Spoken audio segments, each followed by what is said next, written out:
About a while ago, I was thinking about this one.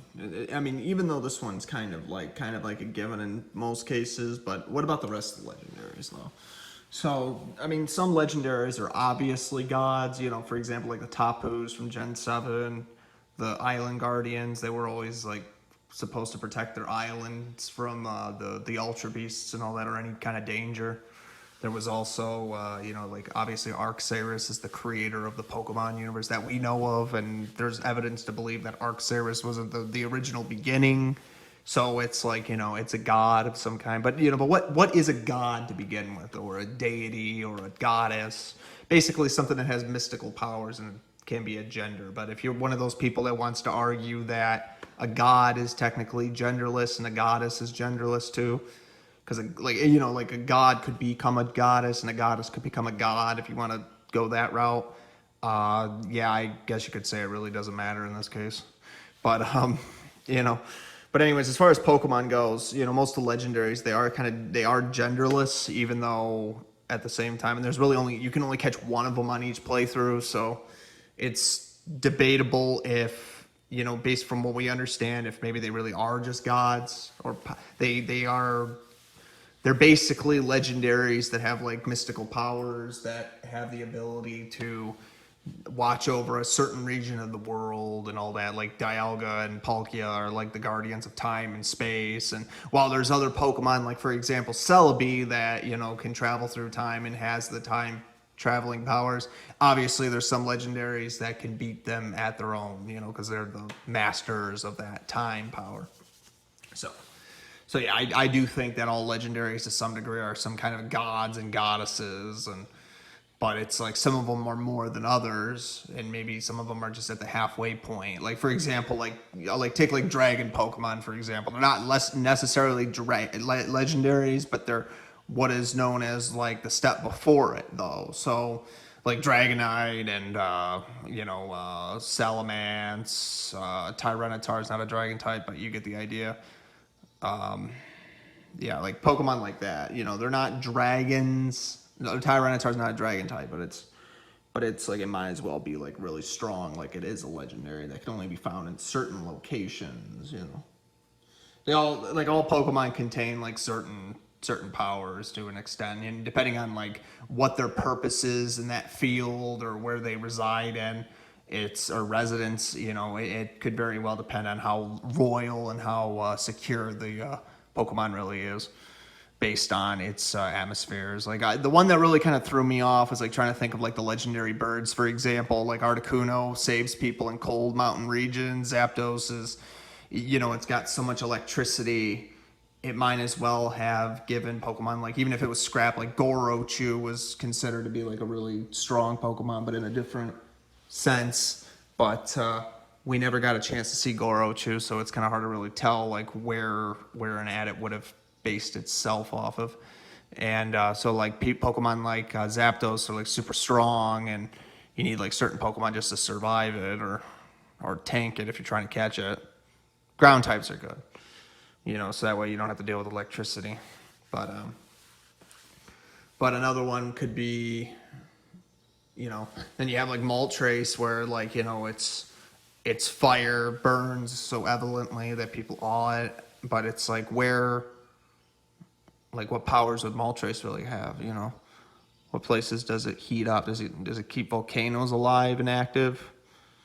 And then you have Pokemon like, you know, like Suicune, Entei, and Raikou, where they were born from the ashes of like the unknowns.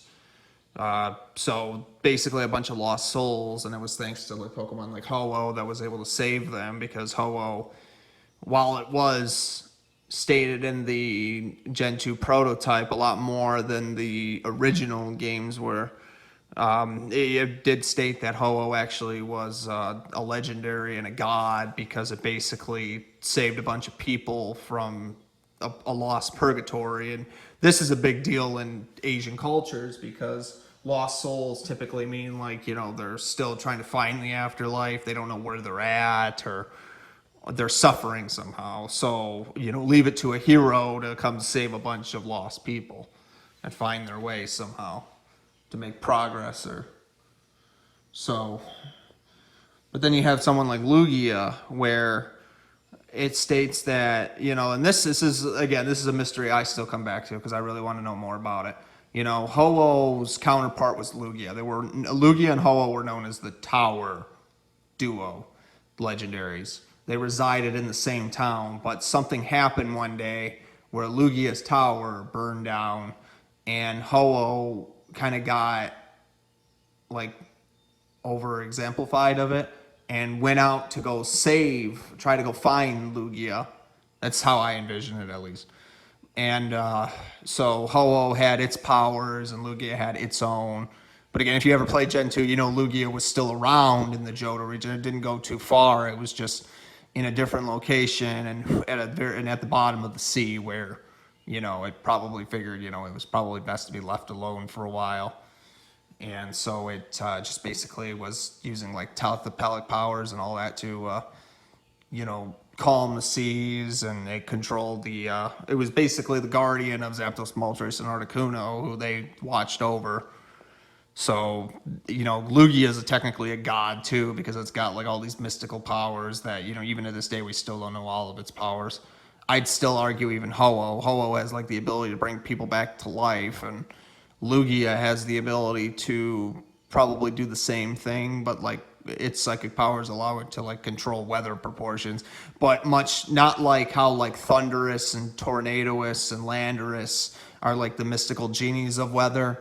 And then you have like someone like Kyogre and Groudon, which are in Rayquaza, how they all control the weather patterns. Groudon's got droughts. Kyogre has Kyogre has the water, and then Rayquaza, whenever there's a disturbance in it, it wakes up and its weather pattern airlock ability kicks in, and then it just nullifies all weather resistance, so it balances it out. And somehow it has the ability to seal away distortions within the Pokemon. So in a way, you could say Rayquaza even has like its own powers without actually having to physically make physical like appearances. It can just do something, and then all of a sudden, like it's fixed in the atmosphere. Something to do with the like its psychic powers it possesses, even though it's not a psychic type, but it's got like these mystical supernatural powers, like it's a god of some kind. And again, the same thing with Groudon, Kyogre. What else was there? The genies.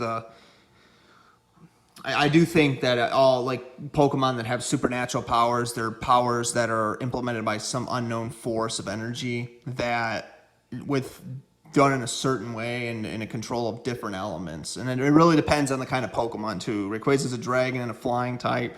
Groudon's a ground type. Kyogre's a water type, and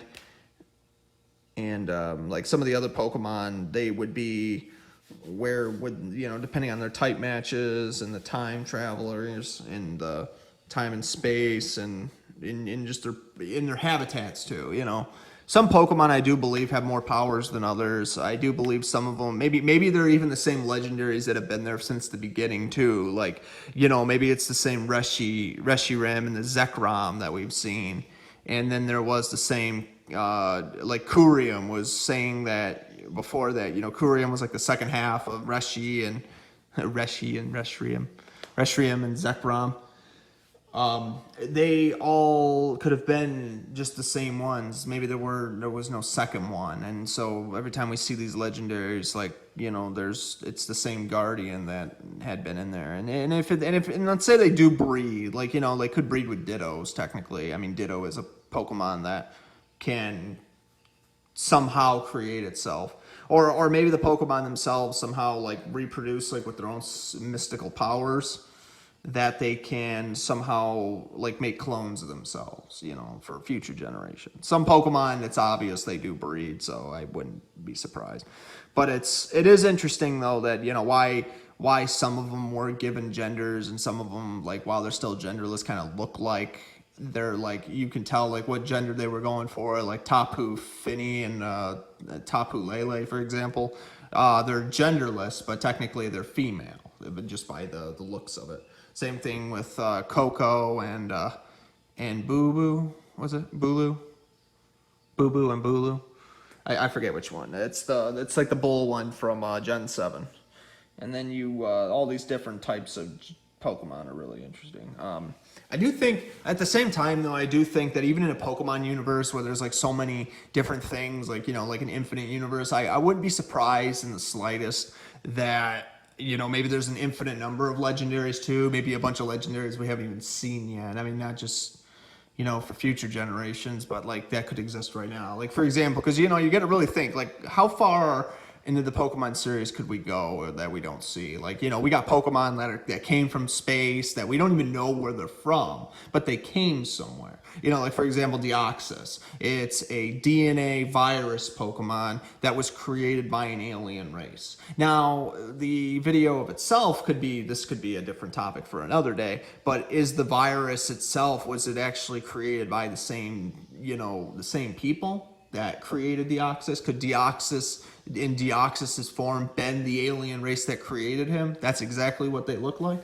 Was Deoxys one of them, or was it just a neutral reaction when Rayquaza finally destroyed the meteorite, and then when the meteorite was finally opened up and Deoxys emerged, it couldn't remember who it was? I mean, if we're going by Pokemon Mystery Dungeon logic, where Rayquaza, Deoxys survived the travel, and it wasn't hurt in any way, but it forgot who it was, and it wanted to know because it was, it just didn't know where it was at. So Deoxys could travel in the universe. It didn't need oxygen necessarily. It didn't die when it was exposed to high temperatures. And Deoxys could learn basically fire type moves if it wanted to keep itself warm, let's just say. But then again, it's just not, it's a genetic Pokemon. So like its physical appearance could easily be altered with certain meteorites, the radiation of meteorites.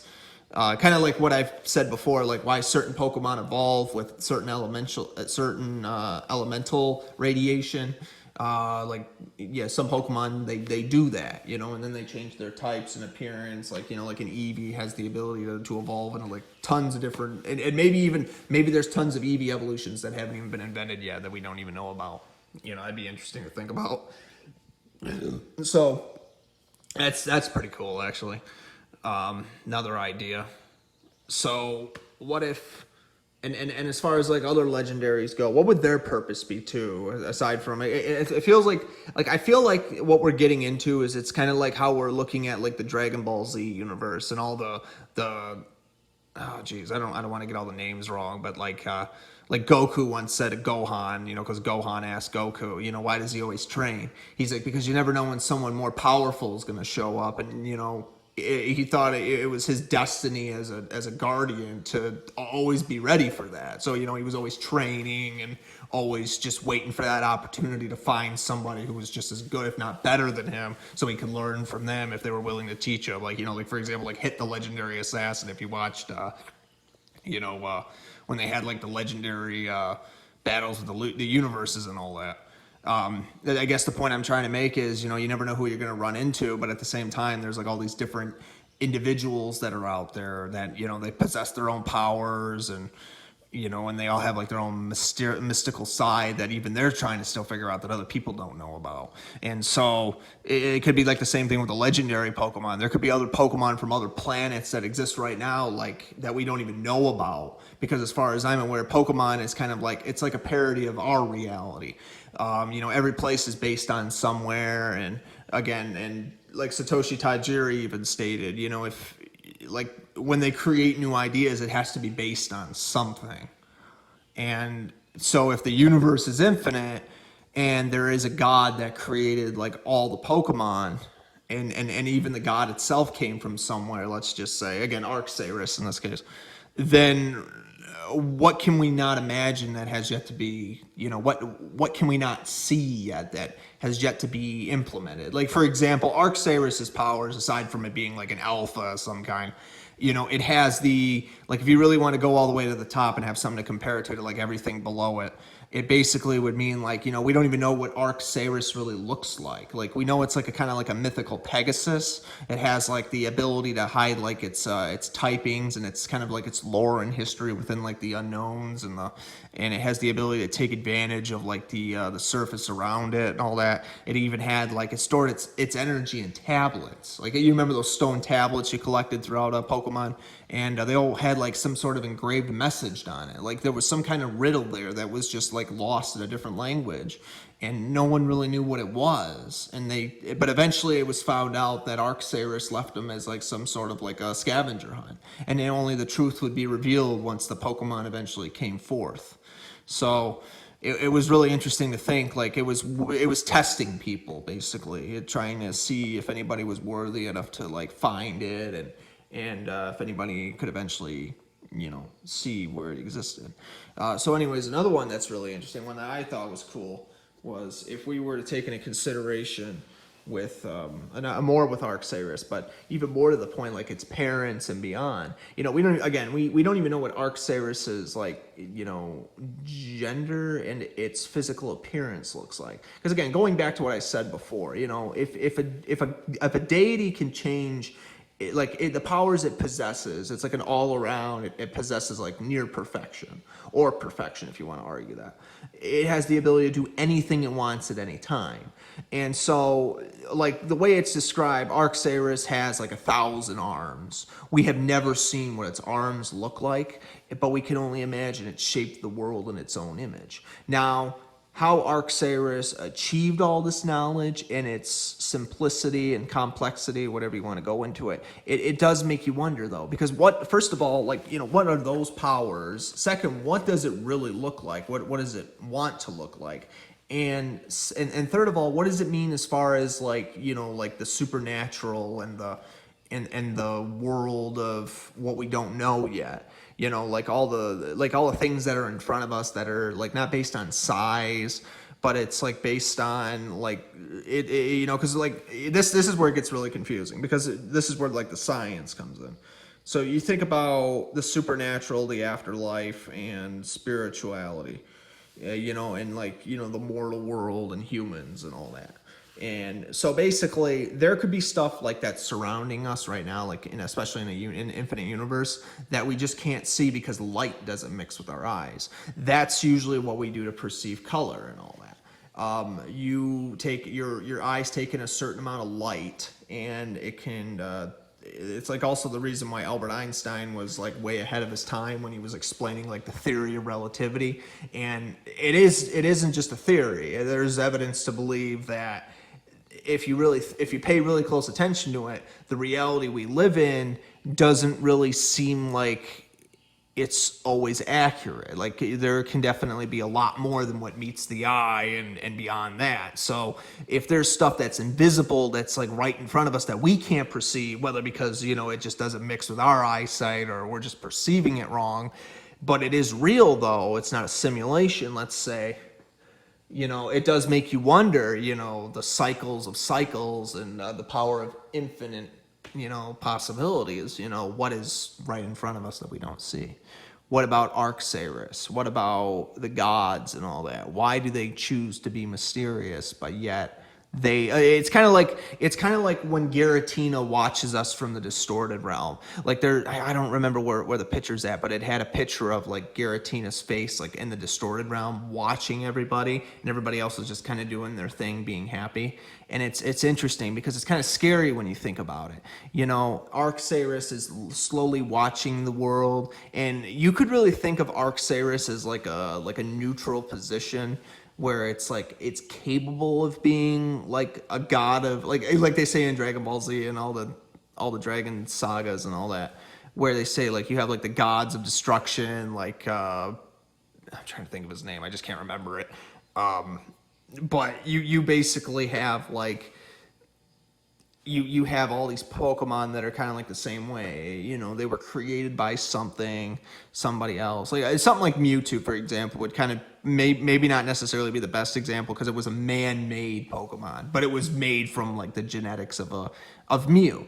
You know, Mew was you know, people underestimate Mew's powers, even though it does have base stats, sort of. But despite that, it's super powerful, it's super knowledgeable and adorable. And even Mew knows it, but it just like always likes to play the game of hide and seek with you, where like every time you encounter it, it will like teleport somewhere else, and you have to go find it. And so it kind of makes me think, you know, it's like the same thing with Arcturus. You know, it slowly sits in the shadows somewhere, and we don't know what its true form is, let alone why it acts the way it does. Why would it test everybody? Is it trying to, is the whole purpose of life in the Pokemon universe, as well as life itself, like some kind of progress where like it's the opposite of nothing, and therefore because something is still nothing, or nothing is still something in this case, that everything is unique in its own way, and it's just a matter of like, what's worthy, more worthy than what, to see, like it's a trial and error test rather. It creates something, see how it responds, and see how far it lasts. So again, trial and error. Or cause and effect. You can't have a cause without an effect, and you can't have one or the other. There has to be both there. And it's like the same thing with a god. Is it a true, is Arcturus a true god, that it was able to create its own universe using its own powers? But at the same time though, if there's like, again, like kind of like in the Dragon Ball series where like, they talk about how there's like the Omi gods and all that, or no, the Oni gods, where like they come from like different universes and they're capable of destroying universes just like that. And then like in a blink of an eye, like you have like this individual that possesses so much power, and they don't even realize it, or even they do, but it's like they don't demonstrate it like right away. They're just, you're looking at somebody who has the ability to destroy everything within a certain region just like that, Or if you want another good example, if anybody remembers in Mystery Dungeons 2, where like Palkia showed up and, when Darkrai was trying to make his escape and all that, Palkia showed up and, he basically just destroyed the rift that Darkrai was in, and somehow sent him out the other end, and he lost all his memory, and then he wanted to start over because he couldn't remember exactly what had happened, but he felt bad for doing it, And it's like the same thing with like, you have like these individuals that like, like in science, like we're told that, energy can never be destroyed, but everything's made of energy. And, and it's like the same thing with these Pokemon, if they, and this is really like the horror of all horror shows we're trying to explain here. It's like, if life is like one of the greatest horror films of all time, like the laws of the universe and all that, like being as scary as it is, and these Pokemon have this ability to create and destroy, that it's like, what happens when something gets truly erased by its supernatural powers? Like, I mean, like if we're told that, nothing can truly be destroyed and everything can only be multiplied somehow, and not necessarily just through sex, but like through some sort of like physical and mental aspirations of like, I don't know if that's even the right word. It's like, manifestation, I think is the right one. Yeah, manifestation would work. You basically would have like these Pokemon that, like the gods, for example, they would be able to create like this stuff, energy, turn it into what they want on a much larger scale than we could, and then therefore, how does it transfer into their reality or dimension, or other, like what are they capable of doing we can't see, and could they break those physics really easily? Could they take something and truly erase it, or would it just be, or would the magic trick be they just teleport it to another dimension, but it still exists somewhere, but now it's just moved its X and Y coordinates to somewhere else, and like take something in the third dimension and move it over to, like, let's say the seventh dimension, wherever that is, and however that works, and however they did that, that is what I would like to know. It's kind of like, I've even asked the same question before, and again, we can make videos about this even longer. We could talk about Pokemon theories, about stuff we haven't even seen yet. Like, because, you think about all the Pokemon games take place on the same planet, but yet we've seen Pokemon come from, like, other planets. We've seen them come from other dimensions. Again, like the Ultra Beasts, for example. And we've even traveled to, like, other worlds somewhere. And we've even traveled through, portals to the point where we ended up in a different area of that world where the Legendaries were from. So in a way, it's like, yeah, all Pokemon are aliens because of the genetic material and how they evolved, But it's like, what is the true secret behind it? Where did they originally come from? Did they come from another universe? Did they come from another dimension? Did they come from another galaxy? Did they come from just another planet? Because if you think about it, every Pokemon, as far as their story goes, is made up of some kind of organism. It's its own kind of species, it's its own kind of type advantage depending on its habitat, and they all react differently. Some Pokemon may not have been real life Pokemon at one point. They could have just been like an inanimate object before they became alive somehow. You want a good example, look at some of the ghost Pokemon, Japanese lore. Like you had was it Bannet?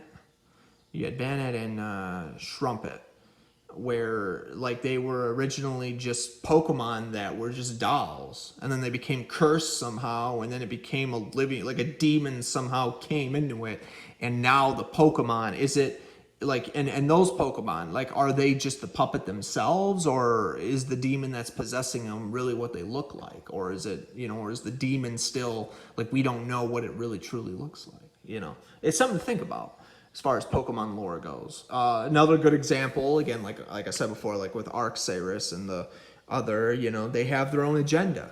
They keep a balance. It's like something out of like Guardians of the Galaxy, sort of. They say they watch over the world, and there's certain there's like a federal government of some kind that they're in agreements with, that they work towards. Like Arcturus could have created its own world, and it left certain people in charge of certain things. Now, those Pokemon could probably do what they want, but at the same time, though, there's probably some things they can't do.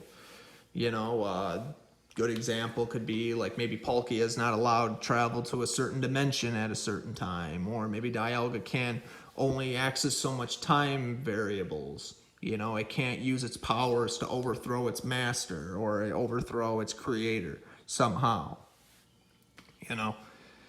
So it's, in exchange, Arcturus doesn't destroy everything it's created, Good example, Maybe it doesn't want to because it figures, that's what makes it a god in the first place. It's progress. It's precious material. It's precious life forms. It's its own universe, everything it represents, its own love, and then again, and then it's like the same thing, or maybe I'm wrong. Maybe somehow the way the Pokemon universe works, or even life itself, maybe they're still trying to figure out who they are somehow, like as far as the lore goes, like Arcturus might not have known its parents. Maybe they did something like they did with Superman, for example. If anybody remembers like how like the planet was that Superman was originally from, his mom and dad tried to warn their own civilization what was going to happen, and the whole planet ended up collapsing due to its own ignorance, its own government, to the point where it couldn't even, everybody went dead, and the planet did too. But what they did was they had just enough time to eject Superman when he was a baby across the universe, or was it across the galaxy? And he ended up on planet Earth, where eventually, he was raised and adopted by a normal family. And then he eventually found out, he tried to figure out who he was, but at the time, and eventually he did, he figured out like what had happened to his own civilization, his own people, and some of them did survive. Yeah, again, even the one guy, I forget his name, even came after him. It's like the same thing with, and I think that was even the battle that even Superman did win, was like, he was fighting like some of his own like higher ups and all that, and but they weren't strong enough like Superman was. Like he was like way more powerful than they thought he was, and like trying to kill Superman was like one of their biggest mistakes, was, because they couldn't do what he did. He had the technology and the superpowers to back it up. And then even the kryptonite couldn't even stop, like to a degree. Like they tried to use kryptonite against him, but it wasn't super effective in this case. Something like that. But basically it's like the same thing with like the way Pokemon goes. If and the way the laws of the universe are. There's so much mystery, and yet there's so much, and maybe like there really is no such thing as free will in the case that, people are just born with their own individualism. But it's like nobody's going to stop them if they try to go past a certain point. Like I do believe that every Pokemon, like the reason they are gods to a degree is because they have certain abilities, certain powers that they've earned through just like their own existence. And then over time, we eventually find out that, some of the Pokemon, they created not only a balance, but a more perfect, maybe like just a more perfect utopia. So that way, if something bad happens, there's a way of recycling it back into the so-called existence that they have. Or maybe it's just infinite in the case that maybe nobody created it. Maybe maybe it's just the infinite paradox. You have one God, and then all of a sudden you have an infinite number of them because, one can't, it's really confusing when you really think about it, because there's just so much we don't know, even when you try to apply it to like the reality we live in, where like you could say that there was a God, like again, Arcturus in this case could have been created by its parents, and then now we need to figure out who its parents are, and then where they came from, and then where they came from, and then you just keep asking the same question, but you're like elevating yourself to another dimension, another universe, another whatever the universe is inside of, and then it's like the same thing goes with every form of existence, with what those individuals would be, what are they capable of doing, and what do they have that as far as their powers go. And so and it really does make you wonder, because the universe is just a big giant void, and that much is true. So if the universe is capable of being made up of like an infinite number of, like, let's say stardust and antimatter and different types of matter that are just made a different way, let's just say, then it really does make you wonder, like, say for example, Arcturus could have created the one universe we see, and then it created another existence, and then it makes you wonder how you even travel through that. And I mean, not just through wormholes, but you could also be intertwining with a multiverse. So one universe and an infinite number of universes that are an infinite number size. So it'd be like infinity times infinity to the infinite power, an infinite number of qualities and an infinite number of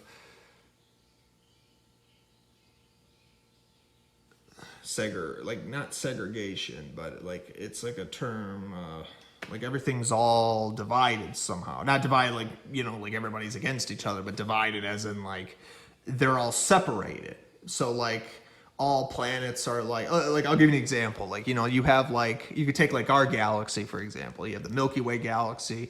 It could be like 1.9 million light years in diameter at least, or maybe even more. And mind you, 1 light year is like 5.88 trillion miles. That's how far light travels in 1 year. So if that is true, and we have like at least 1 trillion stars in our galaxy, and it's like 1.5 trillion solar sun masses, which is like the mass of our sun times like 1.5 trillion. So solar mass.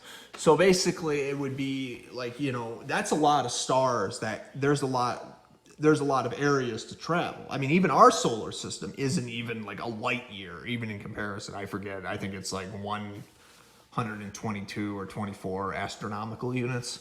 And I think you need like 65,000 something astronomical units to equal a light year. It's a little bit higher than that, but it's somewhere around there. But anyways, it's like, the reason I bring this up is because it's like just to kind of give you an idea of how to visualize how big the stars are and how big the galaxies can be. So it's like the same thing within the Pokemon universe, because it's like, imagine like there could be another planet out there that's got, it's full of Pokemon. It could be full of another galaxy full of planets and stars, and they could very well have like so many more opportunities that we don't even see, that maybe another Pokemon just somehow randomly is passing by it ends up in the Earth somehow. Kind of like Sol Rock and Lunatone and Starmie and Staryu, Deoxys, trying to think of Necrozoma, for example. Necrozoma is another good one to bring up. It wasn't necessarily, you could say it's a god in the sense that it travels from planet to planet. And especially its light form, where it goes from it literally looks like something out of Yu-Gi-Oh, sort of, where it's like a light dragon and it travels through the universe. Kind of reminds me of the winged dragon of Ra, but it doesn't look anything like it though, and it's not an Egyptian god. But anyways, but the reason I bring this one up is because it's like you could think of it like traveling through the universe, and it goes from like other planets to other galaxies, and depending on how fast it travels in space, of course, and everything in space moves. That's another perception of reality. It's really crazy to think like we could go in space and let's say we ended up on another planet and we survived the landing and everything, and you were able to get out and explore it somehow, and say there was life there somehow. I mean, to some people might not think it's a big deal because it would be like, oh hey, it's just another planet with life on it. And I mean, hey, we could look around kind of like how we live on Earth. It's like you'd see trees, you could see plants, you could see life forms. Maybe their civilizations built something, let's say they were advanced. But it would be interesting, though. It would be interesting because it's like, oh, hey, we really aren't the only civilization out there that looks just like us, or something like that. And so it would be proof that, you'd start asking, well, what does this planet have to offer? What does this planet do that we haven't seen before? It was just so far away, it was just hard to examine. Because again, you could take a look at because even in science, this is also true. You could have a telescope and see a planet visibly from the outside, but to be able to get inside of its surface and see its atmosphere from the inside is a whole nother story. Because again, a good example could be Mars and Venus are the two closest planets to Earth, and we've recently sent probes there. Venus, the last time I believe we landed something on there was in the 80s. And even that didn't last too long because its atmosphere was so highly compressed in its temperature. It melted everything. It was 864 degrees Fahrenheit, if I remember correctly. And Mars was a lot easier because its temperature is nowhere near that, because it's not sulfuric acid. That's what happened to Venus, by the way. But Mars is just you could land something there, and it looks a lot redder on the outside than it does on the surface. But it's interesting to think, when you have a robot that lands on a planet and it's able to take high definition photos of what it really looks like, and it sends it back, that's crazy. But it works though, and you just look around and you think, wow, maybe at one point there was actually something there. It's the same thing. How many planets could be out there right now, and it's just a world of opportunities of creation of some kind. And it's the same thing with Pokemon. They always had every Pokemon area was based on something, and then it had a lot to offer, and then and then it starts making you think how many other planets and galaxies and universes and dimensions, and you get it. The figurative of length and expertise it leads to. It leads to some kind of creationism and choices that we have yet to see. Maybe there's so many other Pokemon that have yet to not only be like Professor Oak would say, there's so much more out there just waiting to be discovered that we have no idea of yet. And so it's basically every Pokemon professor that we've ever seen they're basically just excited whenever they get a new lead on something, because it's something else to examine, and then so it's they try to venture out and write research papers on it and try to figure out who's what and what did what, and try to learn from its habitats, fossils and extinct animals, for example. They have the genetics. So even in Pokemon, it was really cool because they always had the genetics to bring back the dead. You had the root fossil or the claw fossil, and then you could bring back these prehistoric, animals that they're adorable and cute and all that. So it's interesting. But again, the same thing with like, again, these gods and all that, you know, they're immortal basically. They just cannot die from, you know, they're basically immune to everything, it seems like. And say there's a civilization out there that's so advanced that they cannot die either. So you have a lot of, you know, like the same thing with like Pokemon and, you know, and life itself.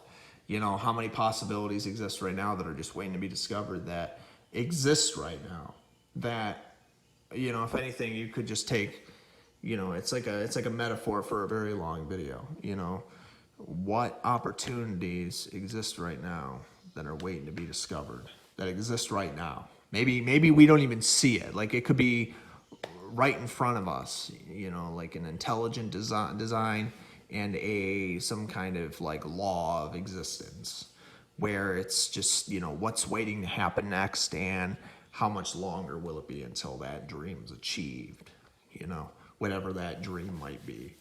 Progress.